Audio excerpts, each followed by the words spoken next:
Life has moments when a complete stranger can walk in and change everything. This is the story of Thomas Reed, a man in his early 60s living in a small town in Maine, USA. He had spent his life as a skilled carpenter, a loving husband, and a father, never imagining that one day he would find himself lying in a hospital bed. Alone and almost forgotten. In his youth, Thomas was strong and confident, believing that hard work alone could bring happiness to his family. But over the years, life's hardships created a growing distance between him and his children. After his wife passed away, the warmth in his home seemed to fade completely. One chilly autumn afternoon, he was rushed to the hospital after a sudden heart attack. Days turned into weeks, and Thomas spent most of his time staring out the small hospital window, watching golden leaves fall, his heart heavy with loneliness. His son and daughter would visit briefly, always rushing off because of work. Then, on a gray, rainy morning, when the world outside seemed to be wrapped in silence, a woman stepped into his room. She wasn't a nurse, nor a relative. Walked up to his bed, smiled warmly, and said, "Hello, Mr. Thomas. I've been looking for you for 40 years. Thomas froze, unable to understand how this stranger knew his name or why she had been searching for him for so long. What followed would uncover a truth Thomas had never known. A truth tied to a promise his mother had made before she died. Thomas Reed was born and raised in a small coastal town in Maine. His childhood was not as peaceful as many might imagine. His father died when Thomas was only 8, leaving his mother Margaret to raise him alone amid mounting hardships. She worked as a seamstress during the day and cleaned guest houses at night to make ends meet. As a boy, Thomas silently promised himself that one day when he grew up, he would repay her for everything she had done. But life didn't go as planned. At 20, Thomas left home to work as a carpenter on construction projects far away. The job paid well, but it meant he returned home less often. His mother grew older and weaker, and she passed away while he was working on a project in Texas. He made it back just in time to see her one last time, but not to hear the final words she had wanted to say. Deep inside, that moment left a wound that never healed. In the years that followed, Thomas married Helen, a gentle elementary school teacher. They had 2 children together, James and Emily. He loved his family, but he was never good at showing it. For decades, Thomas spent most of his time in his woodworking shop, believing that providing food, shelter, and a steady income was enough to keep his family happy. He didn't realize that the emotional distance between them was slowly growing. When Helen passed away after a battle with cancer, the emptiness in the house deepened. James and Emily were grown and living their own lives in different cities. They loved their father, but phone calls became less frequent, and visits happened only on holidays.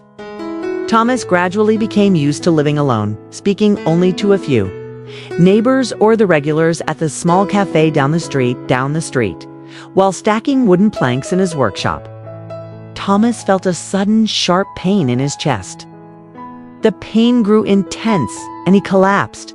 His neighbors rushed him to the hospital, where he was admitted to room 302. From his bed, he could see a narrow window framing the sight of maple trees shedding their golden leaves. Days passed heavily. His children came by occasionally, but always in a hurry. Most of the time, Thomas sat in silence, listening to the rain or the sound of footsteps echoing down the hallway. Then came that morning. Thomas was lost in thought when the door quietly opened. A woman in her early 60s, her silver hair neatly tied back, stepped inside. She wore a beige overcoat and carried a small bag. Her eyes were warm but carried an unreadable depth. "Hello, Mr. Thomas," she said in a calm yet certain voice, as if she had known him for years. Thomas frowned slightly. "Do we know each other?" She smiled faintly. "No, but I've been looking for you for 40 years. Her words left Thomas stunned. 40 years? Who would search for a stranger for that long? She pulled up a chair beside his bed, opened her bag, and took out an old envelope, yellowed with age and frayed at the edges. She placed it gently in front of him.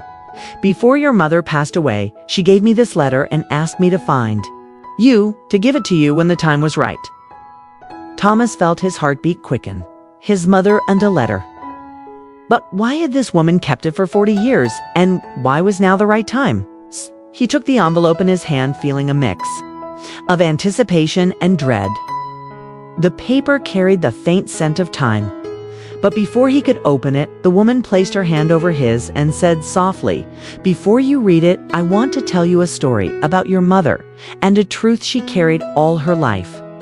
Thomas stayed silent. He knew he was about to hear something that could change everything he thought he knew about his past. The woman introduced herself as Clara Whitmore.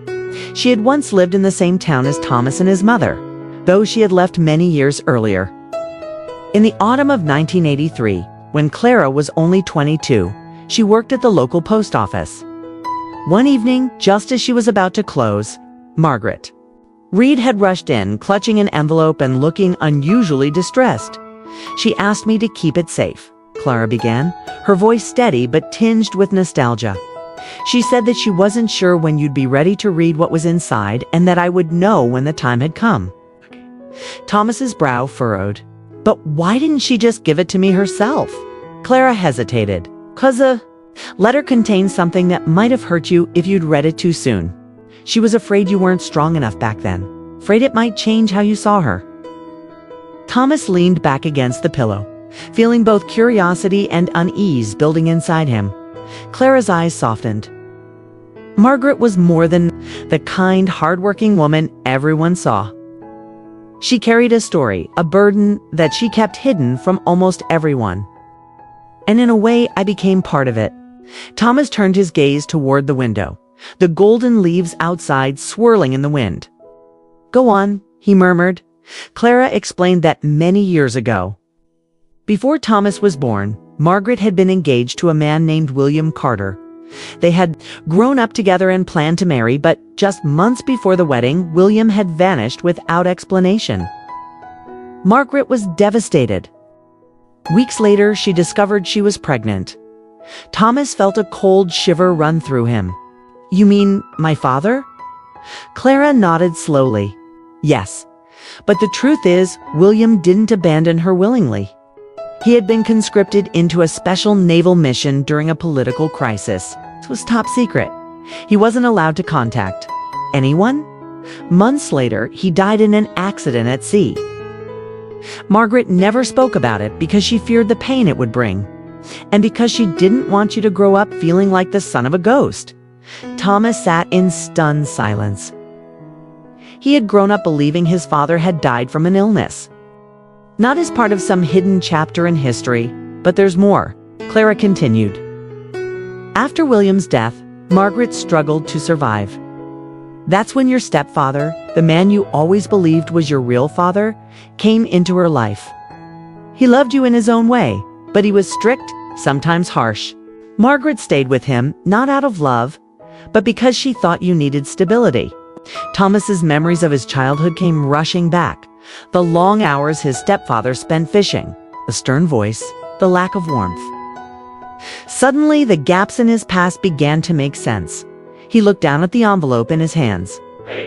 "And? This letter?" Clara gave a small nod toward it. "It's her confession, Thomas. It's everything she couldn't tell you when she was alive. She wrote it, hoping that one day you'd be ready to forgive her and maybe even forgive yourself for all the years you stayed away." Thomas swallowed hard, his throat tight. "Why bring it to me now?" Clara's voice softened. "Because when I heard you were in the hospital alone, I knew it was time. Life doesn't wait forever, Thomas. Sometimes the truth needs to find us before it's too late." For a long moment, the only sound in the room was the soft ticking of the wall clock. Thomas's hands trembled slightly as he ran his thumb along the flap of the envelope. He wasn't sure if he wanted to read it right away or if he needed more time. Clara reached into her bag once more and placed a small, faded photograph on the blanket. It showed a young woman, Margaret, smiling beside a man in a Navy uniform.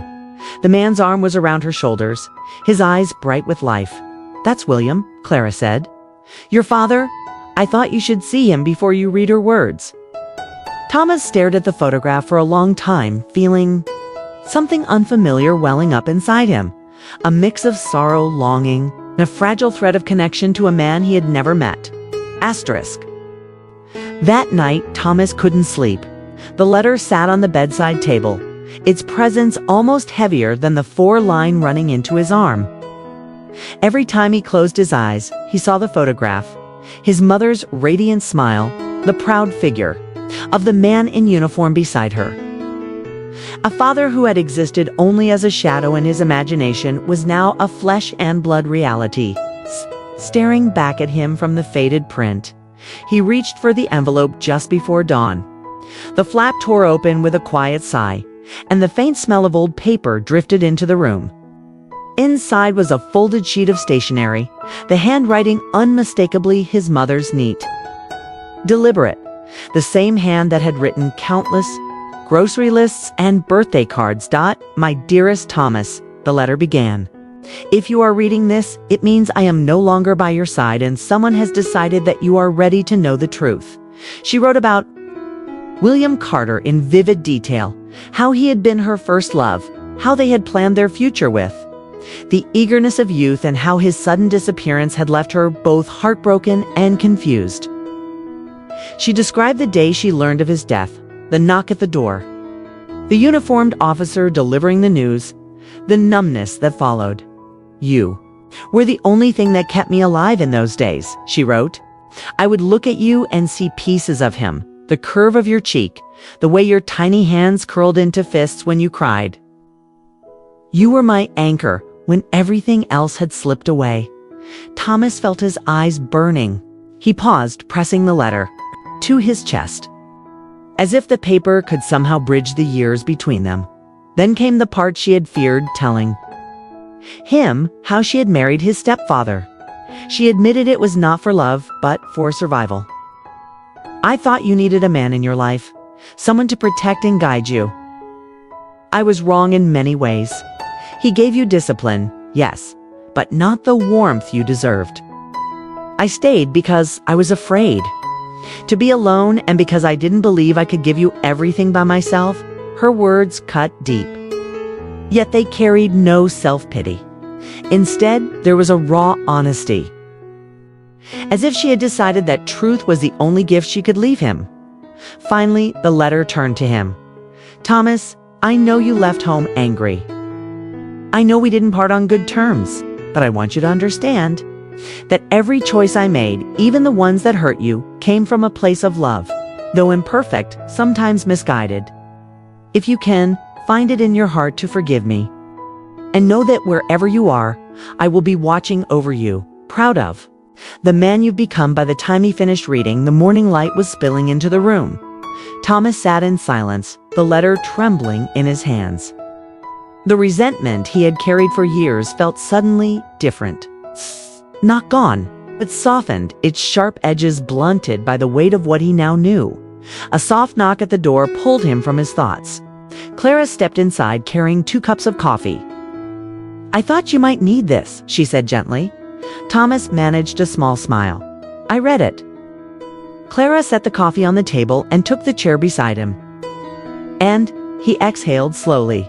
"It changes everything and nothing. She's still gone, but now I see her in a different light." They talked for a while, the conversation drifting between memories and silences. Clara shared small stories about Margaret, moments Thomas had never heard about, how his mother used to hum while sorting letters at the post office, how she once gave up her own winter coat to a young mother who couldn't afford one.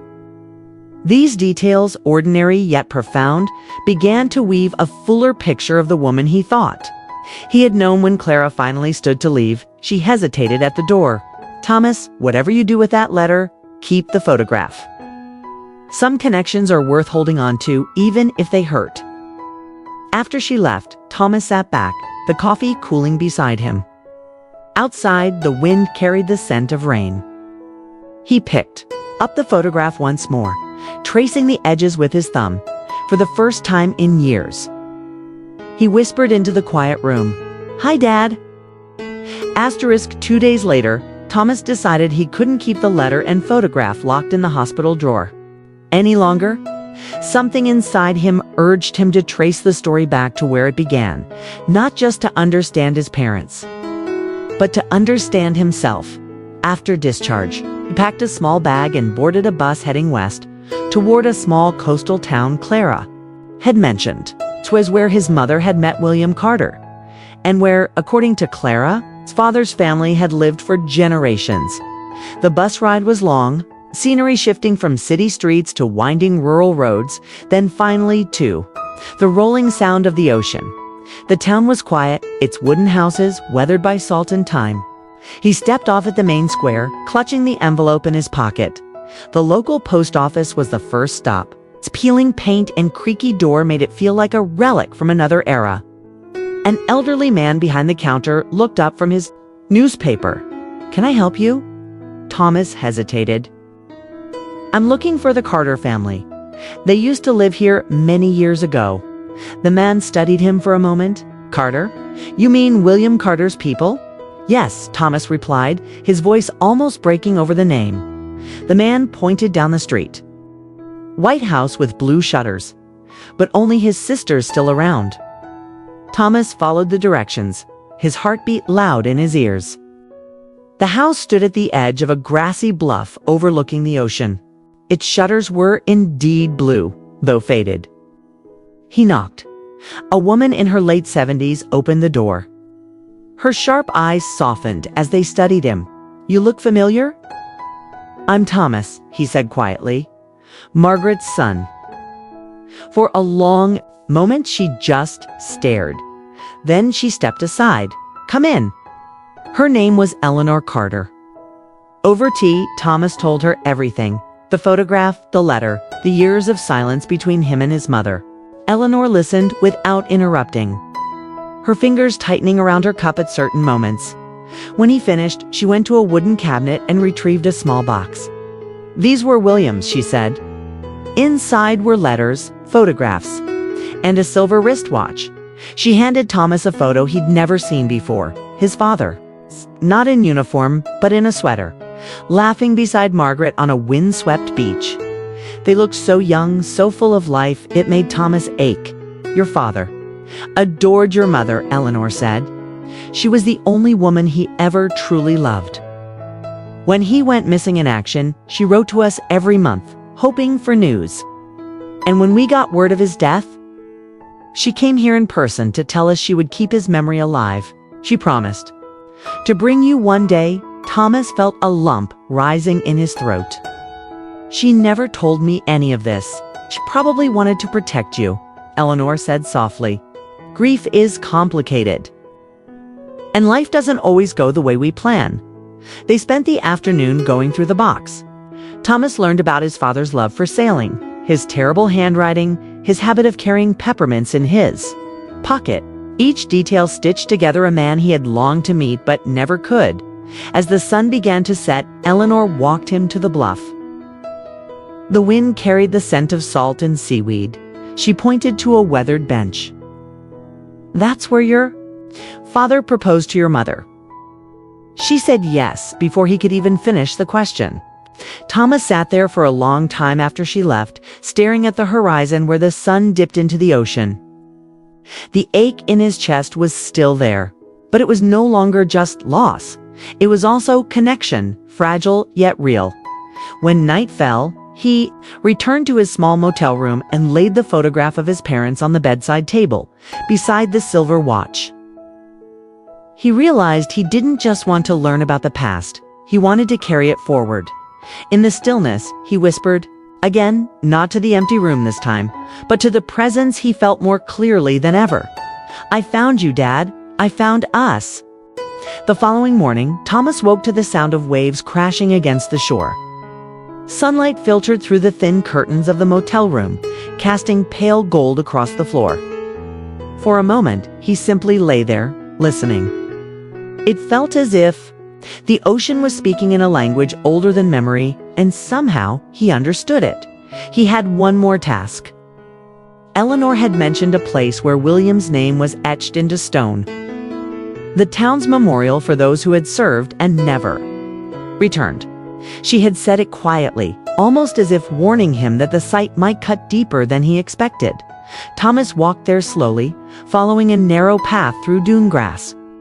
The memorial stood in a small park overlooking the harbor, a simple granite, while its surface cold and gray in the morning light. He ran his fingers over the names until they stopped on William Carter. The letters were shallow yet permanent, like a whisper carved into stone. Thomas felt his throat tighten. For years, the name had been little more than a photograph, a question no one wanted to answer. Now it was here, undeniable.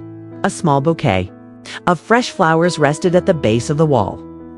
He looked around, half expecting to see Eleanor, but the park was empty.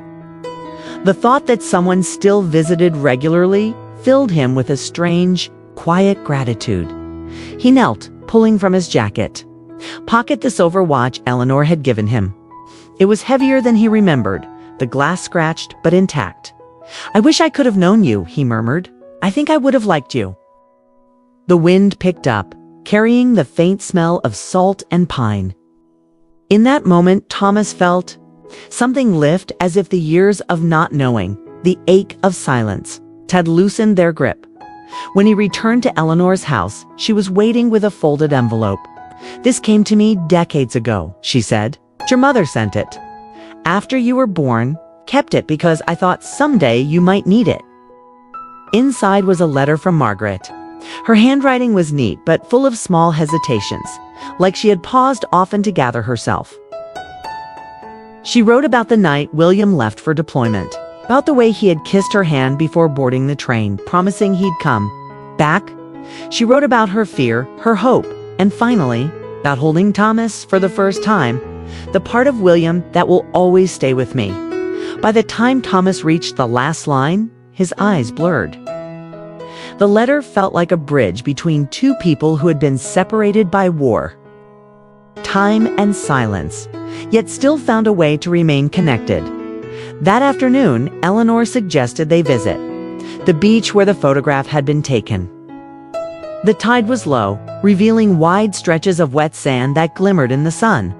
Gulls wheeled overhead, their cries sharp against the steady roar of the waves.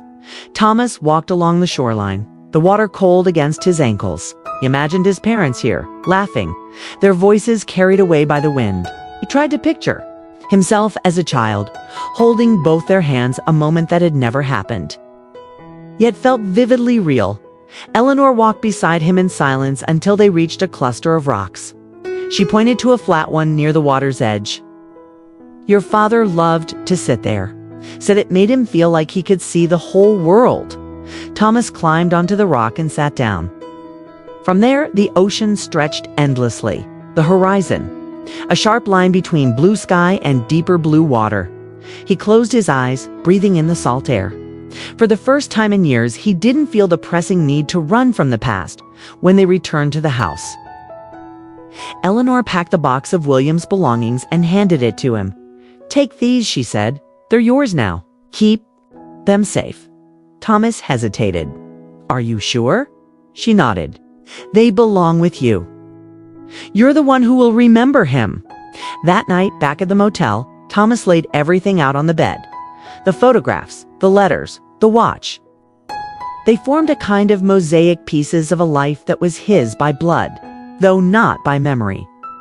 He realized then that finding his father wasn't just about uncovering facts. It was about reclaiming a part of himself he hadn't known was missing. As he drifted to sleep, the ocean's sound filled the room again.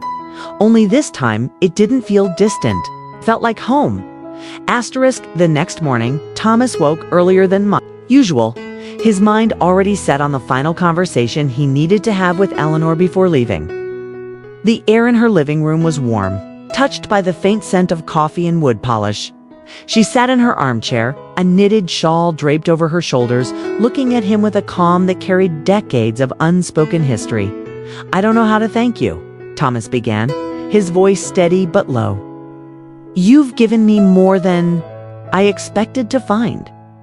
Eleanor smiled faintly. "I didn't give you anything, Thomas. William did. All I did was hold it for you until you were ready." They sat for a while without speaking, listening to the faint tick of the clock on the wall. Thomas felt an unexpected peace, the kind that comes not from having all the answers, but from finally knowing where to stop searching. After breakfast, he walked down to the harbor one last time. The fishing boats were already out. They're white, wakes cutting across the water. The smell of salt and diesel hung in the air. He leaned against the railing, letting the wind press against him, and thought about the long road that had led here. For years, his father had been a shadow, a question mark at the center of his life. And now that shadow had a face, a voice, a place in the world. He could see William not just as a soldier in a photograph, but as a man who had once sat on the beach, laughed with friends, and dreamed of a future. When he returned to the house, Eleanor was in the doorway holding something, small, wrapped in cloth. She pressed it into his hands. "Your father's dog tags," she said softly. "He would want you to have them." Thomas unwrapped the cloth and saw the thin metal tags, worn and dulled by time. The letters were still legible. William Carter. He ran his thumb over the stamped surface, feeling the weight of them, not heavy in mass, but heavy with meaning. He swallowed hard. "I'll take care of them." Eleanor's eyes glistened, but she didn't speak. The rest of the morning passed. Quietly, they packed the last of William's things into Thomas's car. Each item felt like a thread tying him to this town, this family, this man he had never met, yet somehow carried within him. Finally, it was time to go. Thomas stood by the driver's side door, looking at Eleanor. "I'll be back," he said. "Not just to visit, to stay connected. This isn't the end." She smiled, and this time, the smile reached her eyes. "I'll be here." As he drove away, the ocean came into view in his rearview mirror, the sunlight glittering on its surface. He thought about the stories Eleanor had told, the letters he had read, the watch in his pocket. Each one was a piece of a puzzle that would never be entirely complete, but maybe that was the point. Life, he realized, wasn't about tying everything neatly together. It was about carrying what mattered forward, letting it shape the way you move through the world. By the time he reached the highway, the town had disappeared behind him, yet it didn't feel like something he had left behind. It felt like something he had finally brought with him. Months later. Thomas sat at his kitchen table in the city, a mug of coffee cooling in his hands. The morning light streamed through, the blinds casting pale stripes across the table. In front of him lay the dog tags, the watch, and a small stack of photographs, the same ones Eleanor had carefully wrapped and placed in his bag before he left. He reached for the watch. Winding. It slowly, the soft ticking filled the quiet room. For the first time in years, the sound didn't make him restless. Instead, it grounded him. Each tick was a reminder that time moves forward, but the past remains, not to be erased, but to be understood and carried. He'd kept his promise to Eleanor.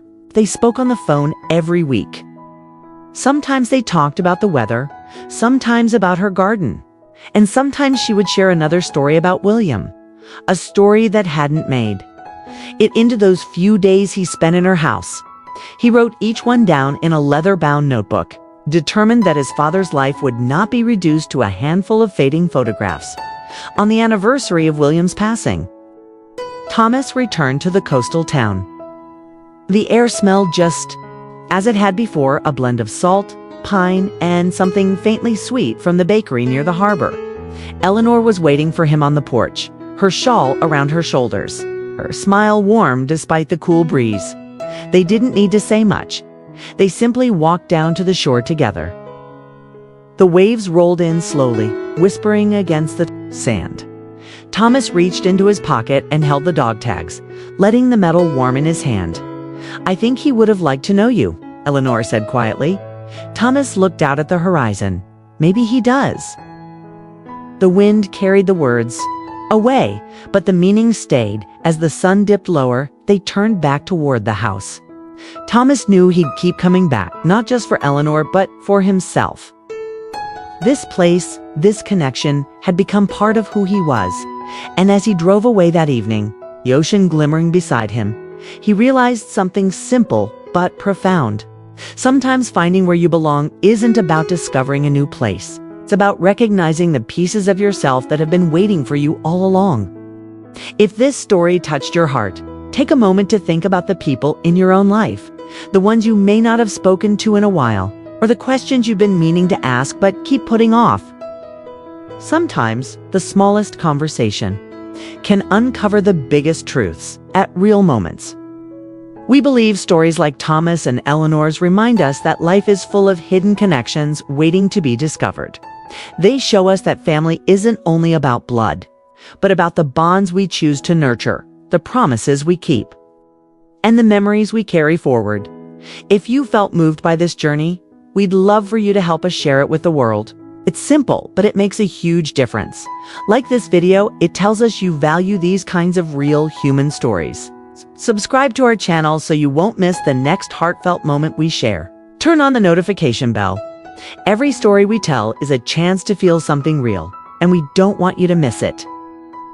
Share this video, maybe with a friend, a sibling, or someone you haven't spoken to in years. You never know. It might inspire a conversation they've been needing to have. Your engagement doesn't just help our channel grow, it helps keep these kinds of stories alive. Every comment you leave, every like you give, every share you make tells us there's still a place in the world for quiet, genuine moments. In a noisy, fast-paced world. So, if Thomas's search for connection and Eleanor's quiet strength meant something to you, let's pass that feeling on. Together, we can keep telling stories that remind us of what truly matters: love, memory, and the invisible threads that hold us together. Thank you for being here, for listening, and for feeling along with us. This is Real Moments, where every story is a reminder that real life is worth remembering.